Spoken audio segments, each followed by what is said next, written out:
नमस्कार, मैं हूं आपके साथ पूजा और आप देख रहे हैं महाराष्ट्र फाइल्स। इस खास शो में हम बात करेंगे महाराष्ट्र की बड़ी खबरों पर, लेकिन सबसे पहले नजर हेडलाइंस पर। नागपुर पहुंची अमरावती सांसद नवनीत राणा, हनुमान मंदिर में की पूजा अर्चना, सीएम उद्धव पर बोला हमला, बताया महाराष्ट्र का शनि।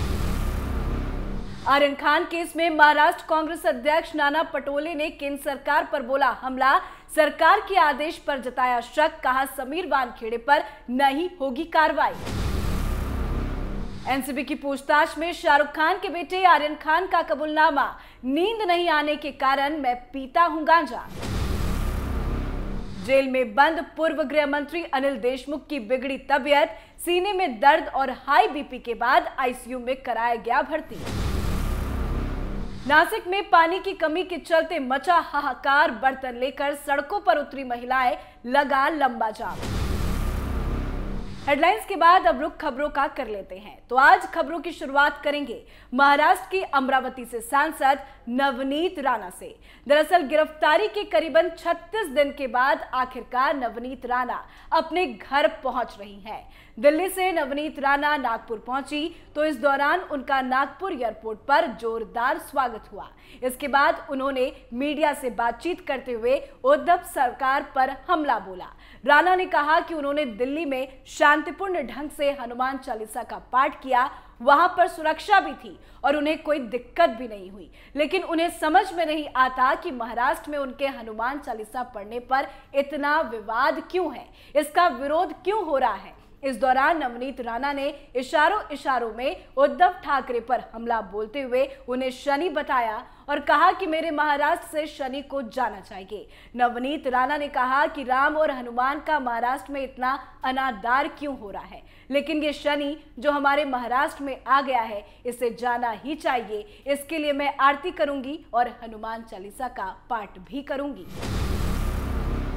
एक तरफ जहां हनुमान चालीसा पर हंगामा जारी है तो वहीं दूसरी तरफ महाराष्ट्र में क्रूज ड्रग्स केस में अब सियासत शुरू हो गई है। दरअसल क्रूज ड्रग्स केस में एनसीबी ने शाहरुख खान के बेटे आर्यन खान को क्लीन चिट दे दी है और अब इसके बाद पूर्व zonal director NCB Sameer Wankhede पर आर्यन खान को इस केस में फंसाने के आरोप लगा रही है, जिस पर केंद्र सरकार की तरफ से जांच के आदेश दिए गए हैं। ऐसे में पहले से ही फर्जी जाति प्रमाण पत्र के आधार पर आईएएस की नौकरी हथियाने को लेकर जांच से गुजर रहे वानखेड़े की मुश्किलें बढ़ गई है। लेकिन महाराष्ट्र कांग्रेस प्रदेश अध्यक्ष नाना पटोले ने इस बारे में अपनी प्रतिक्रिया देते हुए कहा कि वानखेड़े पर कोई कार्रवाई नहीं की जाएगी। पटोले ने नागपुर में मीडिया से बात करते हुए कहा कि कांग्रेस का यह स्पष्ट मत है कि केंद्रीय जांच एजेंसियां का लगातार गलत तरह से इस्तेमाल किया जा रहा। आर्यन खान के मामले में भी कांग्रेस का यही मानना रहा है। मैं आपसे साफ कहना चाहता हूं कि समीर वानखेड़े पर कोई कार्रवाई नहीं होगी, ये आने वाले वक्त में साबित हो जाएगा। यानी केंद्र सरकार की तरफ से दिए गए आदेश के बाद भी कांग्रेस केंद्र के आदेश पर शक जता रही है और आदेश पर क्वेश्चन मार्क लगा रही है। तो एक तरफ जहां समीर वानखेड़े की मुश्किलें बढ़ रही है तो वहीं दूसरी तरफ आर्यन खान ने एनसीबी की पूछताछ में यह स्वीकार किया है कि वो गांजा पीता था।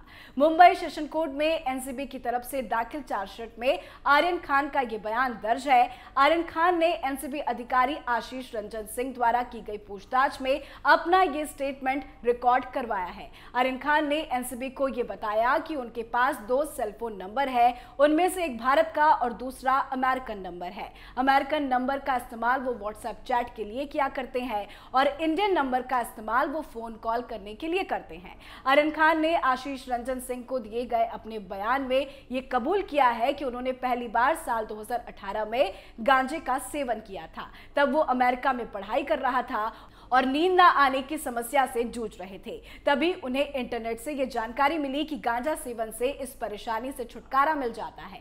इस तरह गांजा लेने की शुरुआत हुई और इसके बाद भी वो गांजा सेवन करते रहे। आर्यन खान ने एनसीबी अधिकारी से ये भी कबूल किया कि चरस उन्हें पसंद नहीं है, इसलिए वो चरस नहीं लेते हैं, वो चरस की बजाय गांजा ही पसंद करते हैं। पूछताछ में आर्यन ने ये भी कबूल किया कि वो अरबाज मर्चेंट को 7-8 सालों से जानते हैं। उन्होंने ये भी बताया कि कि अरबाज गांजा और चरस दोनों का ही सेवन किया करते हैं। ऐसे में सवाल यह है कि आखिर सालों से जब आर्यन गांजा सेवन कर ही रहे थे तो आखिर उन्होंने ड्रग्स का सेवन नहीं किया होगा? ऐसे कैसे हो सकता है? और सवाल यह भी है कि पहले कोर्ट में यह बात कही गई कि एनसीबी के पास ठोस सबूत है, लेकिन आखिर में आर्यन पर एक भी आरोप कैसे साबित नहीं हुआ? आखिर वो सबूत कहां गए? तो एक तरफ जहां आर्यन खान केस में उनके गांजे लेने की बात साबित हुई है, तो वहीं दूसरी तरफ जेल में बंद महाराष्ट्र के पूर्व गृह मंत्री अनिल देशमुख की तबीयत बिगड़ गई है, जिसके बाद उनको अस्पताल में भर्ती कराया गया है। दरअसल देशमुख को हाई ब्लड प्रेशर और सीने में दर्द की शिकायत के बाद अस्पताल में भर्ती कराया गया। जुडिशियली कस्टडी में जेल में बंद देशमुख को मुंबई के ही केईएम अस्पताल के आईसीयू में भर्ती कराया गया। आपको बताते चले कि पूर्व मंत्री को ईडी ने नवंबर 2021 में कथित मनी लॉन्ड्रिंग मामले में गिरफ्तार किया था। इस महीने की शुरुआत में एक अदालत ने देशमुख की उस याचिका को खारिज कर दिया जिसमें उन्होंने एक निजी अस्पताल में कंधे की सर्जरी कराने की अनुमति मांगी थी। अदालत ने कहा कि वो शहर के सरकारी जेजे अस्पताल में अपना इलाज करा सकते हैं, जहां से इलाज के बाद जब वो रिहा हुए तो अनिल देशमुख को भ्रष्टाचार के मामले में सीबीआई ने 6 अप्रैल को गिरफ्तार किया था। अब चलते चलते आखिरी खबर पर भी नजर डाल लेते हैं। महाराष्ट्र के नासिक जिले के तिराडशेत गांव में महिलाओं ने पानी की भीषण कमी के खिलाफ हल्ला बोल दिया है।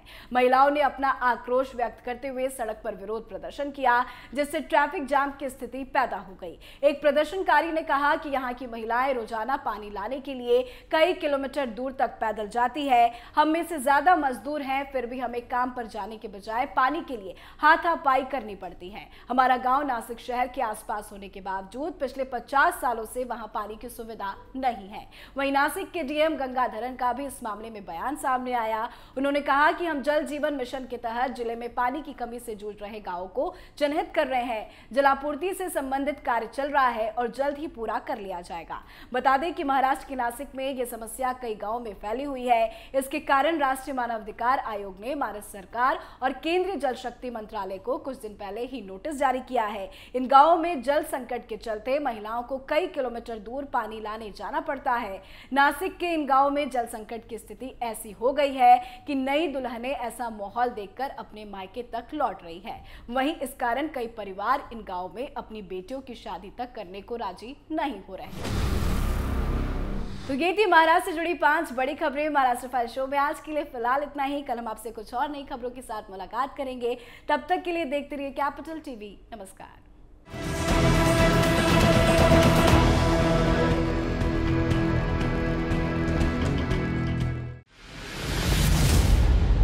मैं राजनीति करता नहीं, पर राजनीति को बहुत गहरे तक समझता हूं।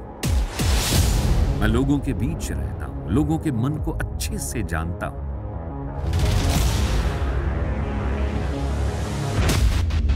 पब्लिक और पॉलिटिक्स की हर नब्ज को खूब पहचानता हूं।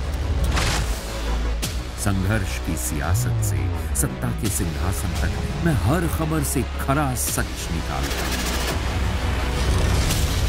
ना कोई दौड़, ना कोई race. Capital TV, Uttar Pradesh.